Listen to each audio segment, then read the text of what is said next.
의 영광을 성도들로 하여금 찬송하며 살게 하신 하나님 아버지 은혜를 감사합니다. 여전히 멈출 줄 모르고 지속되는 코로나 재앙과 처처에서 발현하는 각종 재난과 재앙의 소식으로 말미암아 흉흉한 세상 가운데서 엄습해오는 두려움과의 고단한 싸움을 하나님 싸우게도 하셨습니다. 하오나 귀한 믿음 선물로 주셔서 그 믿음 안에서 기도하며 인내하고 이겨낼 수 있도록 귀한 복 주신 하나님 은혜를 또한 감사드립니다. 범사 합력하여 선을 이루시는 하나님 아버지, 특히 우리의 삶 가운데 겪게 하시는 모든 고통과 고난은 우리도 정금같이 나오게 하시려는 하나님의 선한 뜻임을 우리로 아는 지혜를 주셨사오니 당한 모든 범사를 통해 하나님의 뜻을 인정하는 귀한 지혜를 늘 허락해 주시고 고난의 날에는 더욱더 겸손하여 우리 스스로를 성찰하고 불변하신 하나님의 은혜를 더욱 사모하고 기도하는 지혜 또한 허락해 주시옵소서. 초아간 우리로 주님의 지체에 삼아 주셨기에 이제는 주님의 지체로서 주님의 마음으로 섬김의 도를 행케 하셨사오니 감사하며 그 은혜로 말미암아 귀한 연보에 즐거이 동참케 하셨사오니 감사하며 이 기쁜 영혼까지 이르게 해주시기를 예수 그리스도의 이름으로 간절히 기도드립니다. 아멘. 성경 말씀 28장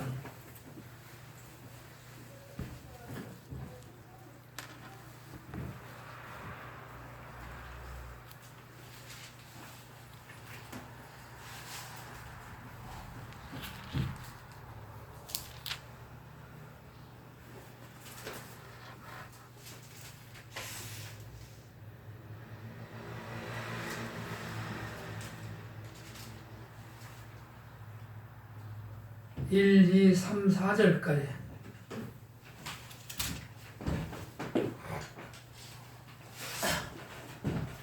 28장 1, 2, 3, 4절까지 같이 읽어보겠습니다. 욥기서 28장 1절 은은 나는 광이 있고 연단하는 금은 나는 곳이 있으며 철은 흙에서 취하고 돔은 돌에서 녹여 얻느니라.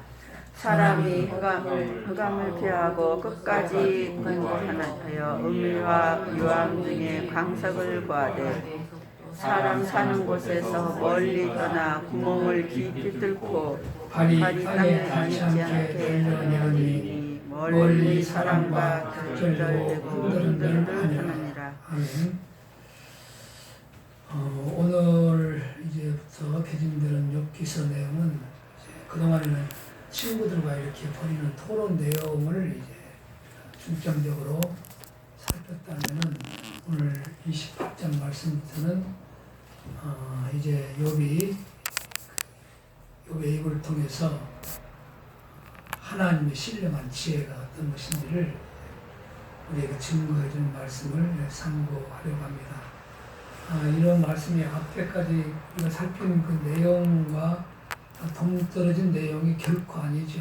결코 아니고 이 지혜를 지금부터 욥이 얘기하는 것은 그동안 살폈던 27장까지의 말씀과 동떨어진 내용이 별개의 내용이 아니라는 뜻이죠. 갑자기 그냥 지혜를 꺼낸 것이 아니라, 왜냐하면 지금 욥과 친구들이 벌이는 그런 토론 내용을 보면 이제 욥의 친구들은 그런 인과응보의 사상으로 자기들이 알고 있는 하나님을 이제 준해서 욥이 패망한 사건을 이렇게 바라보고 그 의미를 이제 지우지만 욥은 그런 이제 욥 자신의 패망을 그 전적인 하나님의 작정하신 뜻 가운데서 사태를 바라보고 그 의미를 규정 짓는 내용을 지금까지 살핀 것인데, 이러한 것들이 결론적으로 욥의 친구들은 그렇게 올바른 하나님에 대한 올바른 지식이 없었기 때문에, 즉 하나님을 아는 지혜가 없었기 때문에 그렇게 이제 그릇된 주장을 계속해서 지속적으로 하게 되었던 것이고, 욥은 하나님께서 그에게 지혜를 주셔서 그 지혜로 말미암아 올곧게 정말 바르게 깨달아 하나님의 그 뜻 가운데서 그 삶의 사태를 끝까지 주장하고 당당하게 이제 그 자신의 주장을 친구들 앞에서 설파하게 되었다는 데 있기 때문에 지혜라는 것이 그냥 이렇게 지혜를 얘기하는 그 욥의 그 말이 전혀 이제 그 얼토당토하게 나온 말이 아니다. 이제 성경 66권 우리가 잘 아는 대로 전체가 이제 주제가 단일해요. 66권 방대한 책이지만 하나님을 계시할 목적으로 이제 기록되었고 그 주제가 단일하다 이 말이죠. 즉 모든 창세기부터 요한계시록까지 모든 성경은 하나의 목적, 하나님을 계시할 목적으로 기록된 것이기 때문에 창세기를 봐도 하나님, 요한계시록을 봐도 하나님, 그 하나님이 어떠한 분인가 이렇게 지금 그런 하나님을 증거하기 위해서 알려주시기 위해서 기록은 말씀이지 않습니까? 그래서 이러한 진리를 통해서 방대한 진리지만 그런 진리를 통해서 계시된 하나님의 존재, 지금도 살아계시고 속성, 어떤 하나님이신지 속성을 우리로 바르게 깨달아서 바르게 하나님을 경외하며 살게 하시려는 것이 저와 여러분들에게, 택한 백성들에게, 성도들에게 성경 말씀을, 특별히 계신 성경 말씀을 허락하신 이유이고 목적입니다. 그래서 이제 성경 말씀이 이제 어느 부분에도 마지막 결론은 하나님은 이러한 하나님이라고 당신 자신을 소개한 말씀이다. 이렇게 결론이 나야 맞는 것이죠. 이런 성경을 읽고 이런 말씀은 우리로 하여금 이 땅에서 이렇게 살라고 주시는 그런 이제 행동 규범이다. 이렇게 하면 그건 이제 계시가 아니죠. 삶을 알려주는 일반적인 교훈이 되는 거예요. 그런데 사실 친구들의 말을 가만히 들어보면 그들의 말 속에는 그들의 말을 통해서 하나님의 은혜와 영광을 드러내는 것이 목적이 아니라 결국은 인간들이 행하는 행위를 앞세우는 그런 이제 내용으로 지금 그들의 주장이 일관되어 왔죠. 하나님은 복을 주시는 분이 맞아요. 복을 주시는 분이 맞죠. 근데 복을 주시는데 욥과 친구들이 그런 그 복을 주시는 하나님이라고 동의로 말하지만 그 의미는 전혀 다르죠. 친구들은 어떻게 하나님 복을 주시는 하나님인데 어떻게 복을 주시는가? 이 땅에서 뭘 행할 때 하나님의 뜻을 바르게 행하고 의를 행할 때 하나님은 뭘 주신다? 복을 주신다. 이 말이고. 그러므로 의를 행하지 않으면 또 친구들은 뭘 받는다? 고난을 당하게 된다. 이렇게 지금 그 복을 설명해요. 그러면 복이라는 것이 결국은 누구의 손에 달린 거예요? 복을 받고 못 받는 게 누구의 손에 달린 거예요? 인간의 손에 달렸다는 그런 결론이 지어지지 않습니까? 근데 하나님은 뭐라고 했어요? 복의 근원이시라고. 그래서 친구들이 지금 주장이 어리석은 거예요. 그 친구들이 주장이 어리석은 거 왜 그러는가? 하나님을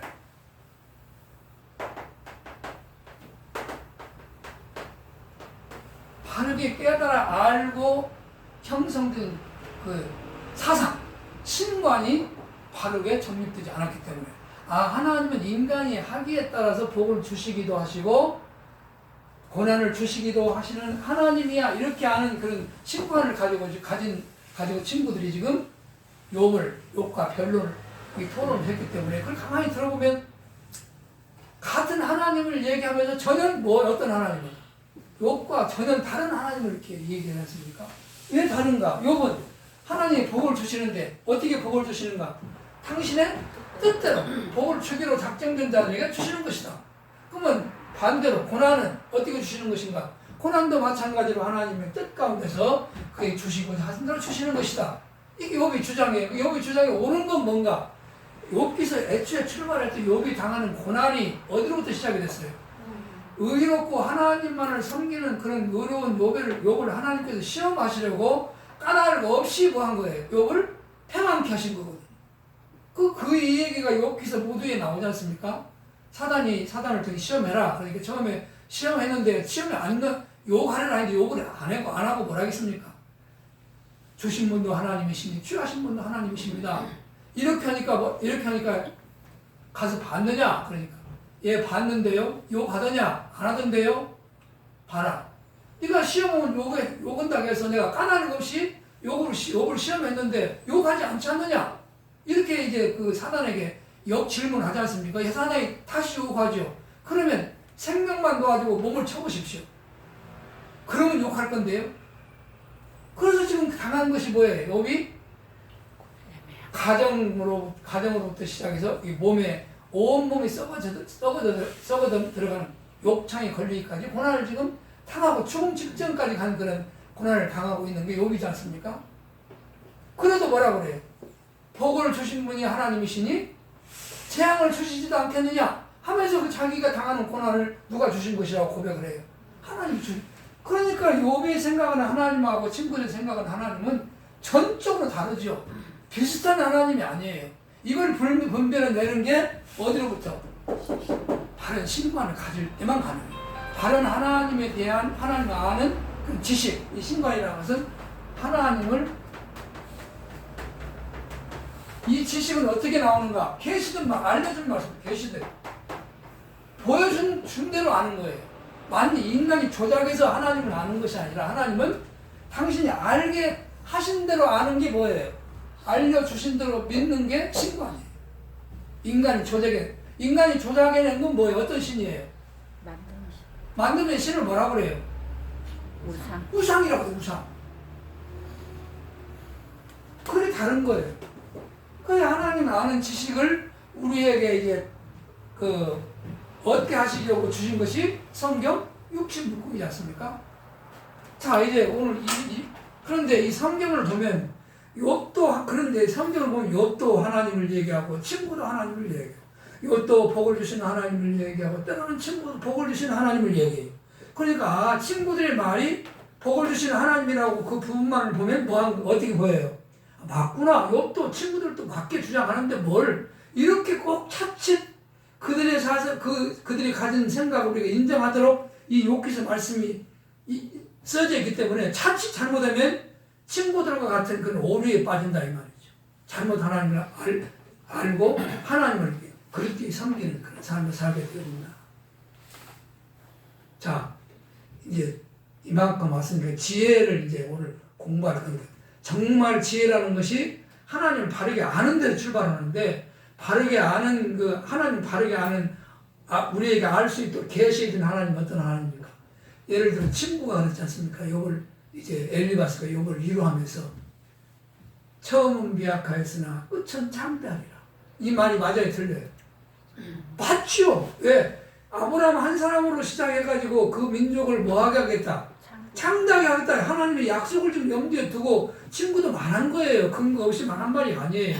바로 하나님은 아브라함 한 사람에게 네 민족이 창대하려고 약속했지 않느냐. 그 하나님의 약속대로 반드시 참되게 될 거야. 이렇게 말했으니까 그 부분을 보면 어때요? 맞지요? 맞는 말이죠. 그러나 아까 모두에 제가 성경은 주제가 단일하다고 했지 않습니까? 그 전체 내용이 다 일맥상통한다. 주제가 단일하다는 것은 그 맥이 뭐예요? 한 맥으로 그냥 쭉 하나를 관통하는 것이지 이리 갔다 저리 갔다 이렇게 하나님 알려주신 말씀이 아니다 이 말이죠. 그러기 일맥상통이기 때문에 우리 어떤 부분을 읽어도 그 부분을 바르게 깨닫기 위해서는 뭘 알아야 돼요? 전체적인 맥락 가운데서만 부분의 진짜 참 진리가 드러난다 이 말이에요. 부분만을 보면 오류의 범위예요. 그래서 예를 들어 이런 논리는 이 세상에도 동일한 건데 예를 들어서 학교에서 공부를 학생이 잘해요. 맨날 100점만 맞아요. 그러면 저 사람이 100점짜리고 1등이야 1등. 중학교부터 고등학교까지 1등 했으면 저는 올바른 학생 이렇게 하잖아요. 얼만 보고 공부 잘하는 그 부분만을 보면 그래요. 그 사람은 그렇게 판단의 오류를 범하고 사는 거예요. 그게 인간의 한계예요. 부분을 보고 전체를 이렇게 판단하는 그런 습성을 가지고 있어요. 그러니까 누가 조금만 잘못하면 저 못된 놈, 조금만 뭘 잘하면 저 나쁜 놈 하다가 또 좀 잘하면 저 좋은 놈이 맨날 좋은 사람 됐다 나쁜 사람 됐다. 내 판단 기준이 오라 가라 가자. 그게 바로 이게 여기서 말하는 갈등을 말하는 거예요. 그래서 성경은 제가 단일한 주제라고 말씀드린 이유는 어떤 부분을 봐도 그 부분의 참뜻을 우리가 얘기하기 위해서는 전체 맥락을 보고 보았을 때 그 흐름 안에서 이해해야 된다. 이게 성경 상고의 원리예요. 그런 가운데 욥기서만 봐도 끝은 처음은 미약하였으나 끝은 창대하리라고 이 말을 욥의 친구가 했을 때 전후 그 상황이 있지 않습니까? 그런 얘기를 어떤 상황에서 한 거예요? 무슨 말을 하면서 그걸 했기 때문에 그것이 그랬던 거라고 우리 눈에 분명히 들어와요? 처음 미약하였으나 이 말을 한 그 욥의 친구의 말, 이거 네가 지금 패망하였지만 그 말이에요. 그게 앞서 말한 그들이 주장한 그들이 하나님이고 그들이 알고 있는 신부 아니었어요. 네가 지금은 다 패망해서 참 세상적인 말로 쫄딱 망했지만 뭐 하면 창대한다? 회개하고 돌이키고 의의를 행하면 다시 복을 받게 하시는 분이 하나님이시다 이렇게 알고 있기 때문에 그거 하나님을 소개하는 거예요. 그렇기 때문에 그의 주장이 그 말이 그 문구 자체가 틀린 말이 아니라 친구의 주장이 다르지 않은 것이다. 이렇게 우리가 확실하게 분명하게 우리가 깨달을 수 있는 것이죠. 이제 아주 구분이 되잖아요. 성경은 쉬운 것 같지만 그래서 이해하는 것이 참 어려울 때가 있어요. 자, 지난 시간에 욥의 친구가 뭐라 했냐면 높은 하늘, 지극히 높은 하늘에 계신 하나님은 높은 곳에서 사람에게 뭘 주신다? 화평을, 평안을 주시는 하나님이시다 이랬어요. 맞아요, 틀려요? 그 말이 맞아요, 틀려요? 하나님은 화평의 하나님이시니까 저 위에서 화평 주신 하나님 맞죠? 그리고 뒤에다 또 뭐라고 하냐면 모든 인간은 다 하나님 앞에서 누구도 어렵다고 할 자가 없다. 그거 맞아요, 틀려요? 그 부분만 보면 맞죠? 틀림없이 맞아요. 그 부분을 보면 그러니까 헷갈리는 거예요. 봐라, 욥의 친구 말도 맞는데 뭘 그 욥의 친구 말이 엉터리라고 그래. 우리는 그런 이제 그 주장에 대해서 분명하게 반론을 제기할 수 있어요. 그게